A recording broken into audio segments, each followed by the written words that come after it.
హృదయం లోపలికి మాత్రం వాక్యము వెళ్ళట్లేదు. కాబట్టి ఏం చేస్తున్నారు, అందరూ కూడా శిష్యులుగా మాత్రం చూసినట్లయితే కానీ విశ్వాసులు ఉండిపోతున్నారు, కానీ శిష్యులుగా మాత్రం మారలేకపోతున్నారు. ఎందుకంటే వాక్యము హృదయంలోకి వెళ్ళట్లేదు కాబట్టి.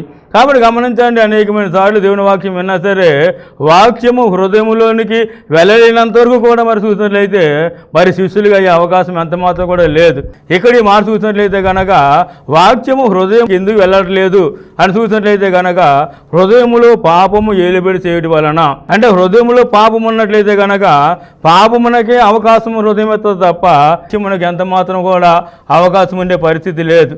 కాబట్టి వాక్యము హృదయంలోకి వెళ్ళినంత వరకు కూడా విశ్వాసులుగా ఉండిపోతారు, కానీ శిష్యులుగా అయ్యేటువంటి పరిస్థితి అంత మాత్రం కూడా లేదు. విశ్వాసులుగా కాదు, కానీ తబిత ఎలాగైతే శిష్యురాలు అయ్యున్నదో అదే ప్రకారము అందరూ కూడా విశ్వాసులు ఏంటి వారు అందరూ కూడా శిష్యులుగా మారాలని ప్రభువైన యేసుక్రీస్తు ఒక ఉద్దేశం.